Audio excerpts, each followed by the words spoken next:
There are people in this fandom who see the elders and wish that when they walk onto the page, retirement homes would have boss battles. Honestly, after everything they've done, I get it, but if your grandparents survived 4 world wars, watched 8 presidents come and go, and then someone told them that Elvis came back riding a dragon with Martin Luther King and JFK on it, they'd ask for evidence too. The funny thing is that the elders are absolutely making the wrong decision when it comes to Boruto, but that doesn't necessarily mean that they're poorly written or aren't serving their purpose. In fact, the more you look at who these two actually are, the more you realize that Boruto isn't just fighting villains anymore. He's fighting an entire century of history that refuses to let go. Kind of like how our own world is right now, especially if you're in that 58% of viewers that are from the United States on this channel. You're dealing with the retirement home known as the American political system, where a young elected official is somebody in their 60s. God help us. Join me in today's newest Naruto Explained video, where your OBC, your original Boruto chief, takes a look at the controversial role of the elders in the story, and hopefully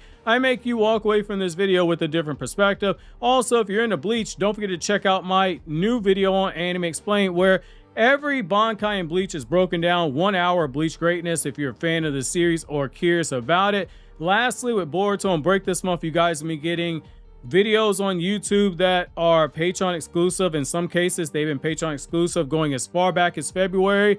Videos on Hashirama and Hagoromo, Kaguya, Kakashi, Iwabe, and a lot of other lore-related contents coming onto the channel. Some videos will be under the typical 2 to 6 months, where it's usually Patreon exclusive, just because the manga's on break, and I do not want to just do 40 days straight of Boruto manga discussions. For years, Naruto taught us that understanding someone doesn't mean agreeing with them. It's a lesson that gets lost in our own world nowadays. That lesson isn't exclusive to Pain. It's not exclusive to Obito. It wasn't even exclusive to Sasuke. Kishimoto repeatedly made it a point to force the audience to separate a person's actions from the experiences that created who they actually were, making readers understand the why behind the what of their actions. People are not born evil. People are born without hate. Those are things that you are taught. Yet, in the 12 years since the manga ended, I've noticed a trend with Naruto fans and by extension Boruto fans, particularly the fans who just start the series with Boruto. A growing number of fans stop extending that courtesy to characters who aren't spamming a Rasengan. The elders are some of the most hated characters in Boruto Two Blue Vortex, and for a really good reason. Even in Naruto's manga, they were never written to be likable characters. They are somebody that if they died, I would miss them, like a lot of you. When I saw them in Boruto's anime for the first time, I went, Jesus, how are they still alive? And then I saw them in Boruto Two Blue Vortex, and I went, someone tell Coronavirus 19 that it missed a couple of victims. Every time they show up in the manga, social media fills up with comments calling them fossils, idiots, relics of the past that should have died off. It's understandable, not because they are the thorn in the side of multiple Hokage. They've been pushing for a death sentence on Boruto, someone who fans have grown attached to and fans know is innocent. They're pressuring Shikamaru. They're even siding with Kobu in the argument to remove Shikamaru as Hokage. Fans get upset because they know that it's wrong, objectively wrong. Boruto didn't kill Naruto. Boruto isn't an enemy of Konoha. The real enemy is within. The real enemy wears Boruto's headband as a belt buckle. However, that's the dramatic irony. We know, but the elders don't know. Sometimes people forget that in their attachment to Boruto. Omnipotence isn't gonna be reversed quickly. As a monthly manga, it's been 3 years in real life for us, over 3 years. It's been 3 years in universe too, but the idea that by chapter 40, it needs to be reversed and Boruto should be vindicated, that goes against what long-term storytelling is. The elders aren't going to have their memories restored overnight. That needs to be something that is accepted by fans. Judging characters based on information that they don't have is easily one of the biggest traps to fall into when reading fiction. Imagine reading a mystery novel while knowing the ending of the story. Every clue that you look at starts being obvious to you, which means every detective in the story looks like Kid Naruto with building blocks putting a square peg into a round hole. That's because you aren't solving the mystery of the story anymore. You're grading the people in the story who haven't gotten the full picture yet and going, you big dummy. That's exactly what's happening here. Elders aren't making decisions with the information we possess. They're making decisions with nearly 100 years of life experience. Because in universe, it's been 91 years since Naruto Part 1. They are 91 years old. They have decades of experience, and they have seen every stage of the Shinobi world, from being newborns, growing up in the embers of the Warring States era that birthed the formation of the village system, all the way to the current day.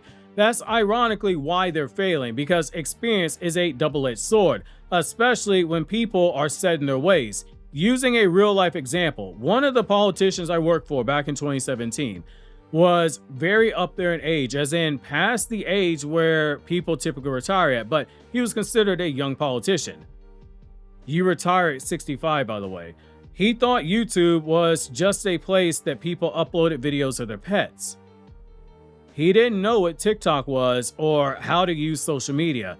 Pretty much everything technology-based, he was well below average in terms of grasping it, which is scary when you realize that people this age are the ones that are passing the laws that deal with stuff like AI right now. People love talking about wisdom as if age makes someone smarter by default. That is not true. That's not to say your elders can't pass on valuable information. Even if they don't know something as well as you do, they have a firm grasp on understanding stuff enough to where the info that they give you won't be valuable today, but it will be valuable later on. It's why the elders being around in Boruto still in a position of power, for as annoying as it is, it makes complete sense. Reality often is not as simple as we like it to be.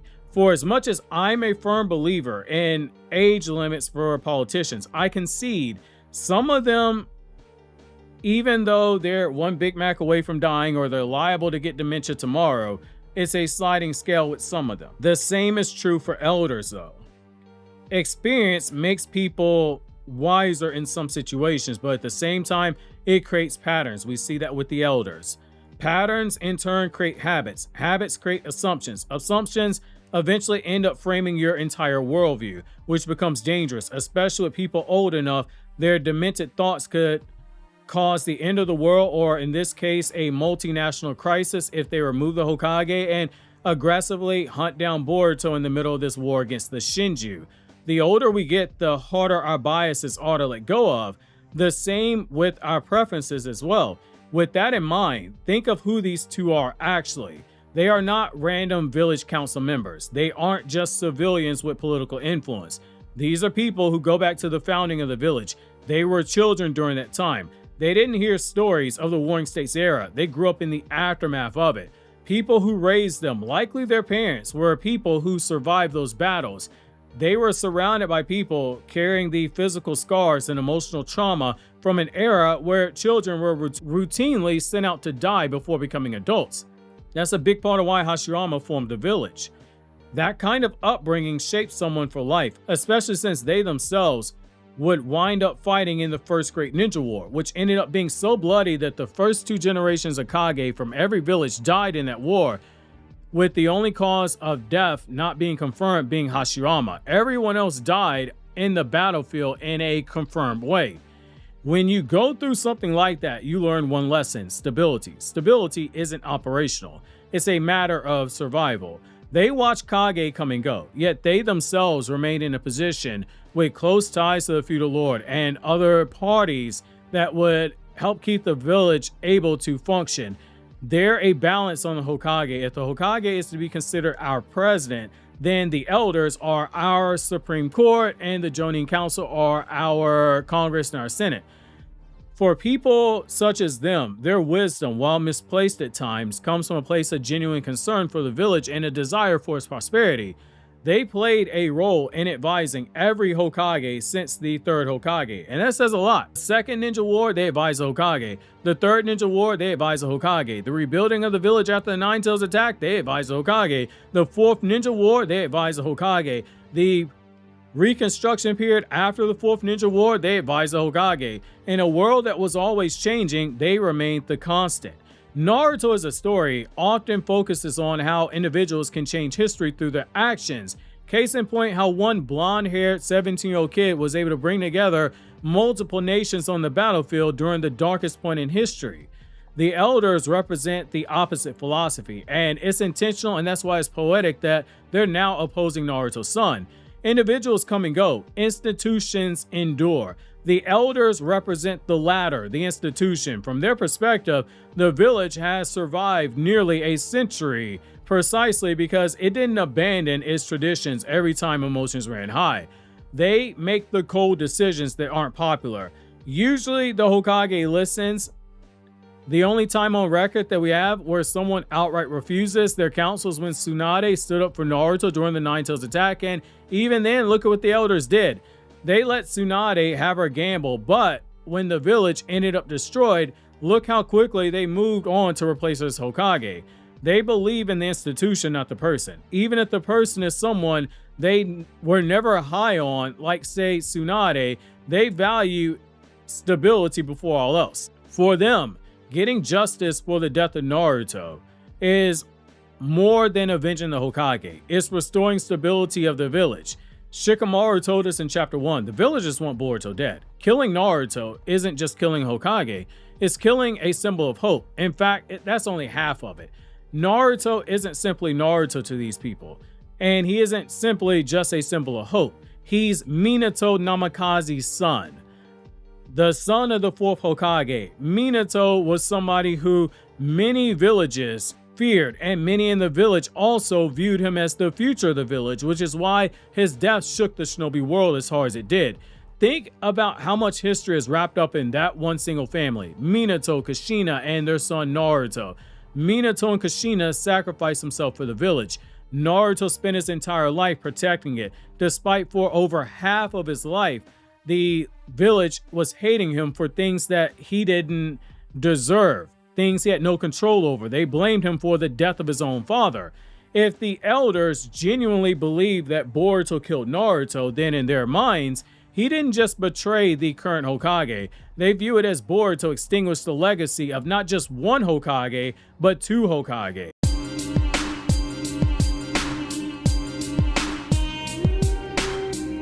That's a crime that cuts deeper when you remember the point being made in this video. What do the elders value above all else? The institution. Naruto's murder at the hands of Boruto is an attack on everything that they hold dear. In their eyes, Boruto's no different than Orochimaru. People bring up Orochimaru is allowed to live, but overlook how long Orochimaru spent on the run, and the fact that Orochimaru is under constant surveillance in the manga continuity of the story, not allowed outside of his hideout. Orochimaru is a necessary evil, and because of his assistance in the Fourth Ninja War, that's the only reason he was given a small rope of a second chance. The actions of the elders, while they are annoying, they aren't irrational. In fact, they're predictable. When someone is in their 90s, they rarely abandon the beliefs that successfully guided them through life, especially to appease the daughter of a two-time traitor and descendant of a clan who they grew up fearing and knowing tried to overthrow the village. If anything, Sarada vouching for Boruto makes them question Boruto all the more. That's why Ikimoto making Two Blue Vortex a story about much more than Boruto regaining his innocence is a really good idea. It's becoming a story about whether an entire generation can accept the framework that they trusted for nearly a century might finally be failing them. It's about letting those old traditional values give way to the changing tides of a new era being ushered in. If there's one thing that history tells us, it's that this is one of the hardest battles that will ever be fought, because those in power, they rarely let it go. The elders aren't simply obstacles standing in Boruto's way. Boiling them down to that is a disservice in my opinion. They're the physical embodiment of how history refuses to move.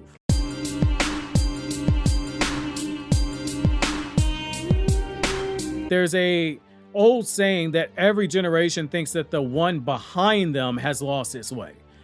That's an idea that's existed for thousands of years. You can find versions of it in ancient Greece and China, and certainly throughout Japanese history. Every older generation believes they protected the world long enough to understand how it works. Every younger generation eventually believes that those same rules, they become outdated. Every old generation thinks the younger one, for lack of better words, ain't shit. I'm a millennial. I started college in 2011. Gen X and baby boomers, they called my generation the avocado generation and said that we were spoiled for demanding better, said that we didn't work hard enough. Those of you in Gen Z, so people born between 1997 and 2011, you got labeled unfairly the same way that I did. The Gen Alpha kids, so if you're born between 2012 and 2024, you got called iPad babies, you got called TikTok generation. Every generation is taught different things. It's not just social though. Even things as simple as communication were taught differently depending on your generation. So like as a millennial, when we were taught writing, it was drilled in our head that writing should be formal, objective, and academic. Nowadays, you would call that robotic.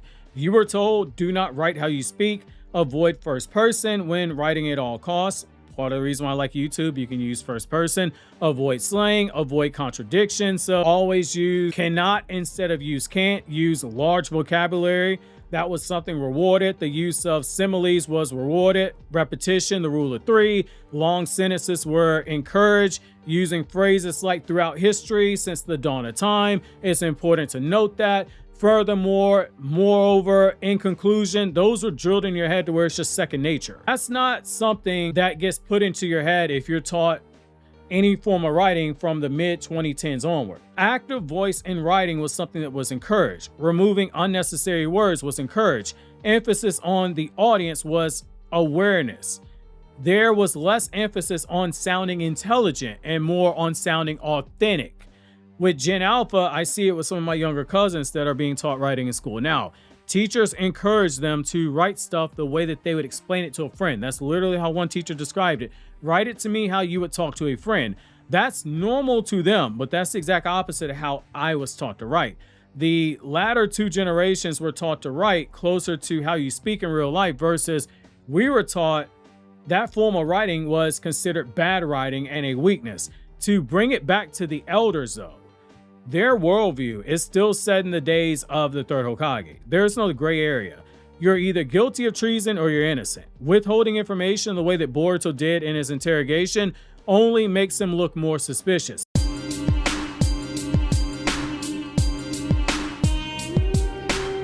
For the elders, they don't argue from emotion. They argue from the perspective of responsibility and authority. They speak as a liaison for the feudal lord if Kobu isn't there. Chances are if they're saying something, it's because they have their ear to the ground and they know the wishes of the feudal lord, or they're trying to preserve that relationship. That makes them more dangerous. Villains can be defeated through a Rasengan. Institutions have to be changed from within or they have to be torn down completely. As long as there's a feudal lord, they will be there. Kobu will be there. Until there isn't a need for a shinobi, that institution will not go away, which means the elders will always remain even after they're dead. You have to realize that once protecting the institution becomes your highest priority, individual people inevitably become secondary. History is full of examples of governments, militaries, corporations, even families. They convince themselves they're making painful decisions for the greater good. Sometimes they're right, sometimes they're disastrously wrong. The point is that those decisions almost always came from people who genuinely believe they're preserving something bigger than themselves. That's exactly how these elders operate, which is why I don't think it's an accident that they're among some of the oldest living characters in the franchise and why Boruto's being positioned as a challenge to them, even when he himself isn't trying to challenge them at all. Boruto represents the one thing that older generations do not want to let go of, which is their power. They fear change and they fear that their way of thinking is dying out because that new generation has moved on.